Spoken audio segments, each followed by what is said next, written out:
Self-discipline is the ability to focus the will and make sacrifices in order to achieve a goal, whether it is immediate or long-term. It is valuable insofar as the given goals are aimed toward the common good. People who are self-disciplined display the following behaviors. They know how to identify their goals and what they want to achieve. They employ legitimate and adequate means to achieve their objectives. They know they must sometimes renounce pleasure. They are self-motivated. They know the difficulties and challenges they must face. They know how to distinguish between what is relevant and what is not. They understand that their body and mind must be in sync to focus on their goals. They know how to manage their impulses, as well as their negative and positive emotions. They understand the importance of doing things on their own. Self-discipline can be applied by assimilating failures and successes.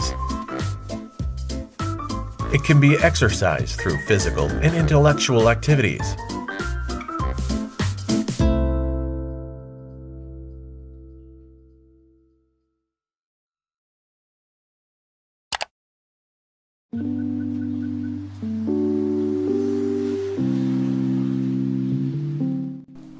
One of the 10 Benedictine hallmarks is discipline. Discipline is a backbone characteristic of Benedictine spirituality. In fact, the 27th rule in the Rule of Saint Benedict was relating to it. He stated that one must exercise the utmost concern of the wayward member. Therefore, one ought to use every skill of a wise physician and send in mature and wise brothers to support the wavering brother. Its objectives were 1. To see discipline as a formative plan more than a punishment. 2. Discipline is applied to all. 3. Forgiveness or second chances is fostered. And 4. Learn that discipline is a communal value and discharge of a member must always be the last resort. But in reality, some people aren't given second chances. Some even think that second chances are earned and should not be given easily. However, for Saint Benedict, he saw mistakes as a natural process of human development and learning. Forgiveness was, after all, an important Christian doctrine. According to the 10 hallmarks of Benedictine education, discipline is described as a way of focusing energy and attention on what matters. It is said that no learning takes place without discipline. One must sacrifice short-time benefits for long-term goals. But how well are we Filipinos doing when it comes to being disciplined? Yes, we cannot deny the fact that we are known for being hospitable, cheerful, and family-oriented. But we cannot also deny that we Filipinos are having a hard time imposing discipline on ourselves, and it is very evident. It is quite noticeable how most of us aren't respecting pedestrian lanes, drivers beating the red light, some people spitting on the streets, garbages can be seen everywhere, jaywalking, and other things that show how Filipinos are ill-disciplined. However, these traits of us can be explained. According to Crescencio Doma Jr., a sociologist from University of Santo Tomas, stated that the roots of Filipinos being indisciplined were traced to the socio-political context in the Philippines. He basically mentioned that the response of Filipinos end up not obeying the rules and laws enforced in our country due to lack of implementation. And as time goes by, these traits have been a habit of Filipinos, which make these violations common among us and have been considered as social norms. Being ill-disciplined is socially accepted practice in our country, and it will do us no good in the future. In order for us to become a better Filipino citizen, we should apply this hallmark in our life not just physically, but also spiritually. Because if you are spiritually disciplined, everything will follow. No true learning takes place without discipline. Without the hard work of stretching beyond one's comfort level to master complex practices and ideas within a variety of fields. San Beda University strives to arrange all aspects of life so that everyone is aided in the discipline necessary in the proper ordering of priorities. The proper ordering may make us put in an uncomfortable situation, but sacrificing personal preferences will be beneficial for us in the long run and in attaining the favor of a higher common good.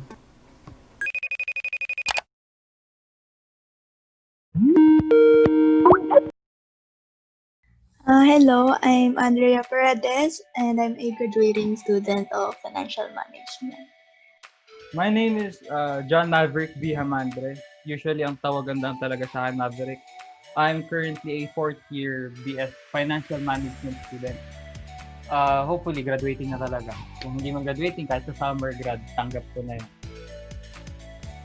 Hi, my name is Maria Generos S. Olores. I'm currently on my third year college now, taking up BSBA Financial Management. How did you manifest the discipline and focus in acquiring knowledge and understanding your priorities as BENE01 student?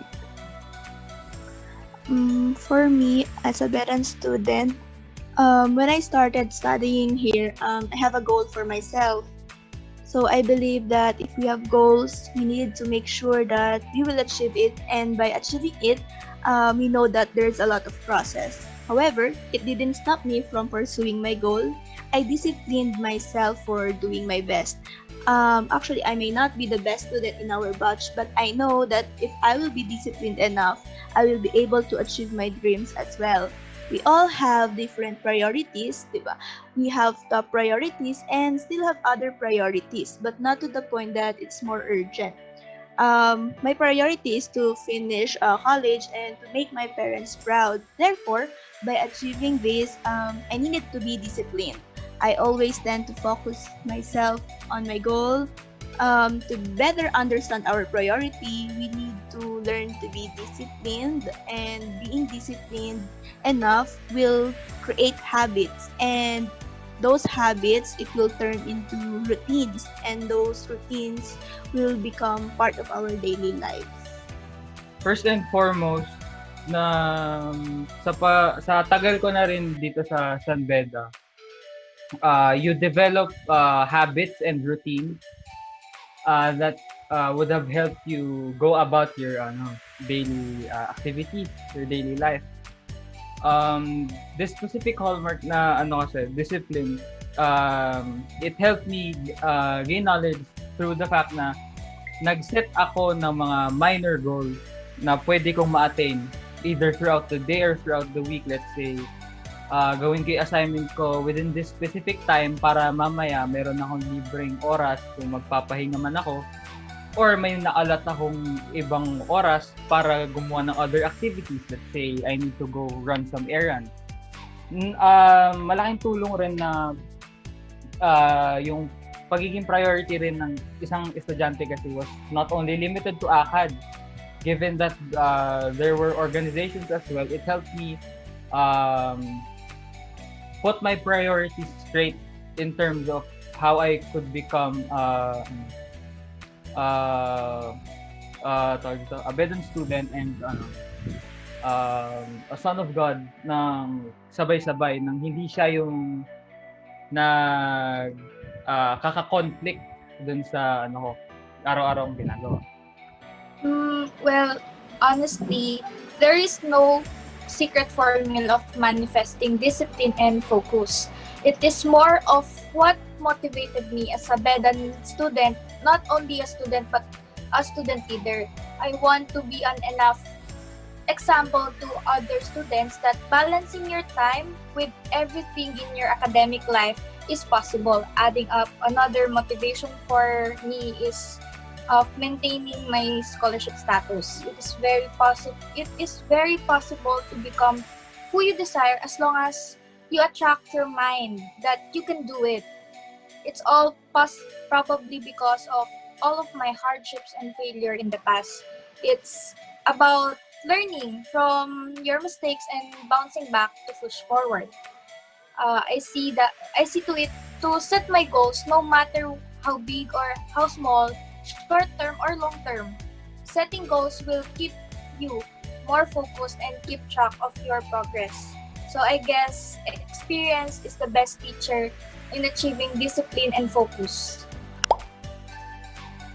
How did this Benedictine hallmark, especially in the area of discipline, molded you to be a better version of yourself?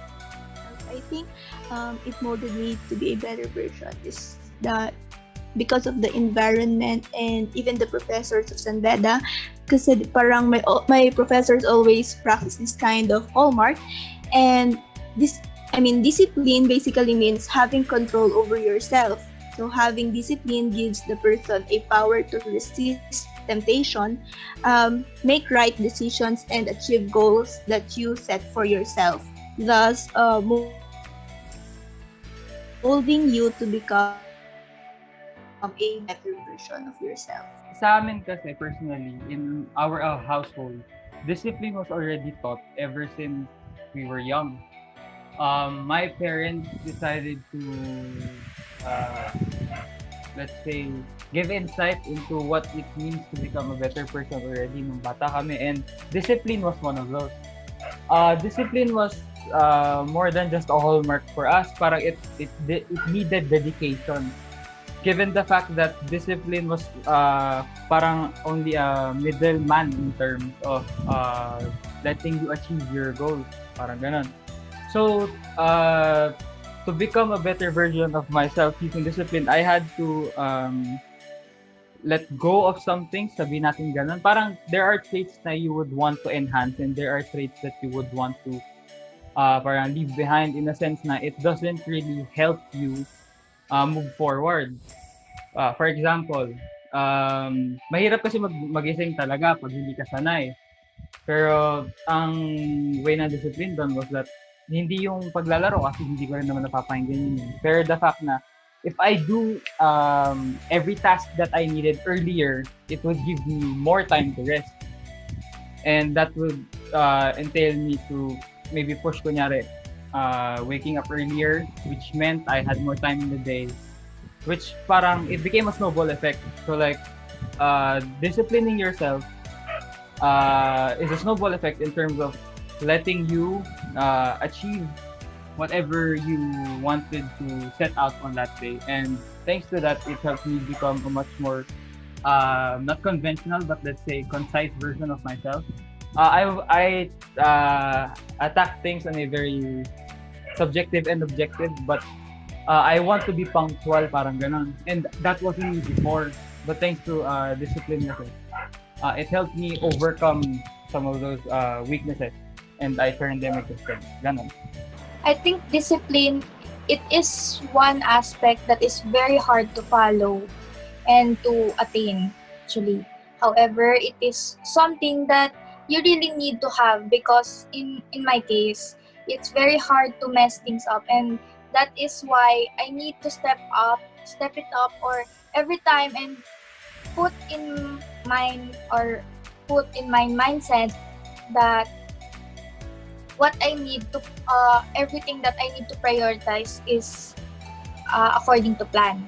And as I said a while ago, it's about turning things in a challenging way, learning from your mistakes and managing everything to not make the same mistakes in the past. And it is something that discipline that in the whole Benedictine hallmarks that the Vedans is being molded, and that is how thankful I am to San Beda, and as well as to San Beda community on teaching each Vedan students of that camaraderie and that 10 hallmarks, especially the discipline. During this time of pandemic, where people are still adjusting in the new normal that we have, how do you still manage to adhere to discipline imposed upon us?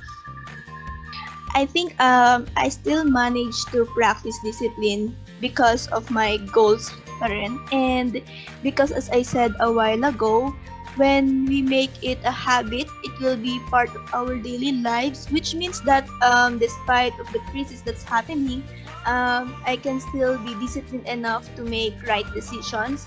I know that the pandemic has a big impact in our lives, but we shouldn't stop because of the crisis. And I know that this will be finished soon, and our lives will still continue. So parang what will happen if we stop from being disciplined, diba? It will only affect our future. And also, during this adjustment period of the pandemic, a resolve of discipline is very important.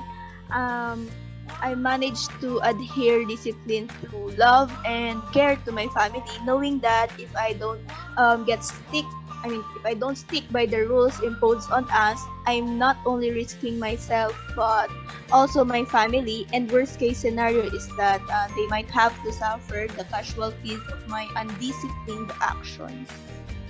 Well, halata naman na yung palaging sinasabi nila is always wear your face mask, always have a face shield, which is true. Pero yung napapansin natin na hindi naman nagagawa ng madalas is huwag ka masyado lumabas unless kailangan mo. Siyempre, hindi natin napipigilan yan, pero it's something that we should show restraint in. Given the fact that during this pandemic, ayaw naman natin mas maging cause pa tayo ng mas matagal na paghihirap ng mga ibang mamamayan. So, mahirap kasi isipin na yung ginagawa mo meron ng impact doon sa mga kahit hindi mo kilala paano pa yung mga kilala mo? Paano pa yung mga what about those people who look up to you? What if nakita nila na hindi mo rin ginagawa yung ginugusto mong ituro sa kanila? You have to show discipline to become someone of good character.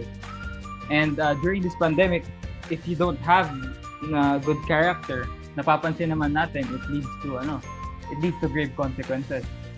There will always be a reason for your actions. We just need to know, and we just need to justify that those actions are those actions are justified for the situation. Hindi tayo pwede lumabas para gumala kasi kailangan gumala. Hindi tayo pwede lumabas para makipagchikahan unless kunyari lang may kailangan ka. Walang masama yung mga parang birthday meetup, walang masama yung mga bibisita ka.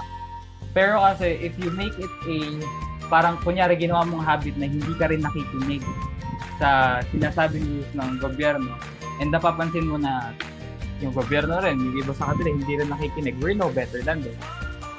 So sadya lang na yung posisyon nila mas mataas sa atin and we want to become better. Kung hindi man para sa mga nakakapansin na mas bata, para sa atin na rin. Para mapakita natin na bilang yung generation natin, mas kaya nating patunayan na hindi lang tayo yung mababaw na iniisip ng mga kinatatanda natin. In this time of pandemic, it is really essential to have that characteristics of having that discipline because I just want to, as a citizen, I just want to do my part and have that discipline in many things. And of course, following the rules, the mandatory rules for this time of pandemic. And after all, our goal in this pandemic is to end it. And no other things we can do is to stay disciplined and be able to do the things for the betterment of the common good. So it is really essential to have that kind of characteristic of that kind of discipline for each and every one.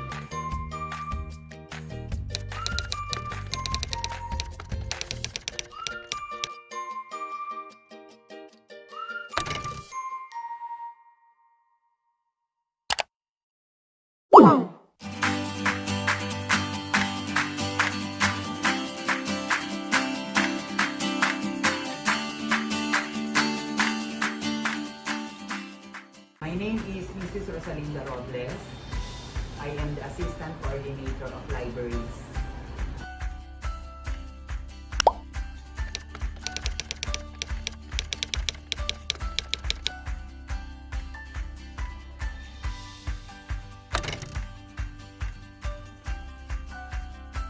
I've been in the service for 41 years.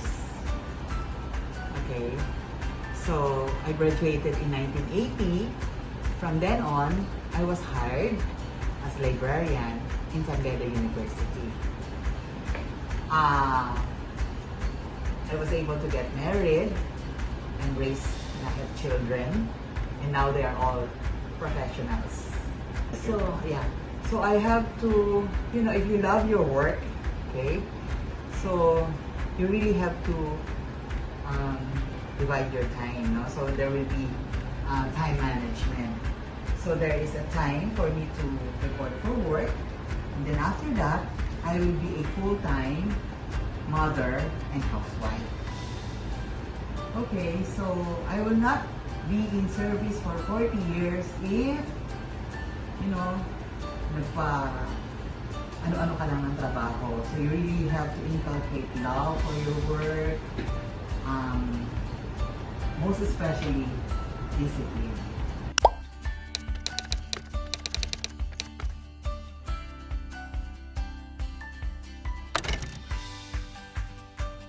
A person must have a discipline to himself or to herself because aside from having a goal in life, kailangan may disiplina ka sa sarili mo in all aspects.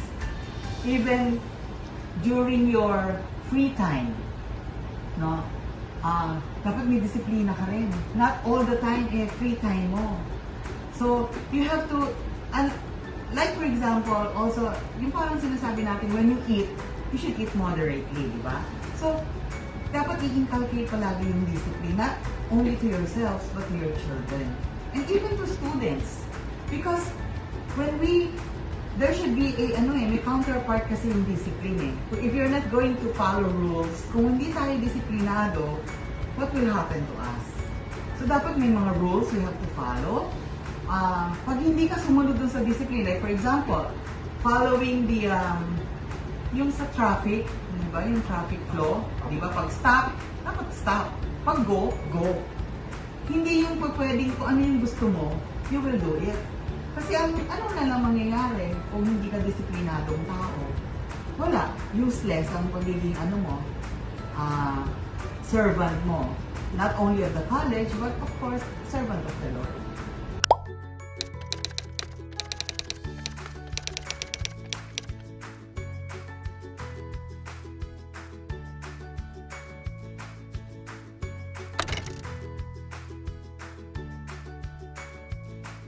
One thing is that before we are asked to report for work, kasi after March 30 or after March 15 or 9, di ba na-lockdown na, no? So, pinabalik kami June, July, and then na-lockdown ng August ulit, and then balik kami ng September up to now. So, there are rulings of the government, yung mga strict health protocols we have to follow. Like wearing of masks, face shields, doing alcohol most of the time. So, yun, kailangan susunod pa rin. Lalo ngayon pandemic, kasi pag hindi, makakasakit tayo lalo. Kasi this is not only the imposition of the rulings of the government, but it is also for yourself. Kung ayaw mong magkaroon ng sakit, sumunod tayo. Kasi the DOH will tell us what to do. The AFF has imposed mga rulings. We have to follow. Otherwise, we will end up in the hospital. Much worse, we will end up na nasa figurine na. Yung mga ganon. So, again, discipline is very important. Can conclude that living out the Benedictine hallmarks has really impacted the BENE01 community. We also need to be aware of ourselves and practice the discipline within us, not only because it is required or written within San Beda University's walls, but also because we know this is what is right and must. Reaching towards our goal, we need that discipline within us. Benedictine hallmarks will serve as our reminder whenever we feel like we are losing our path towards our goal in life. The discipline we impose on ourselves is for our own benefit, especially in this pandemic era that our lives and health are in danger with the threat imposed by this global crisis is vicious, and it affected millions of lives and even killed millions across the globe.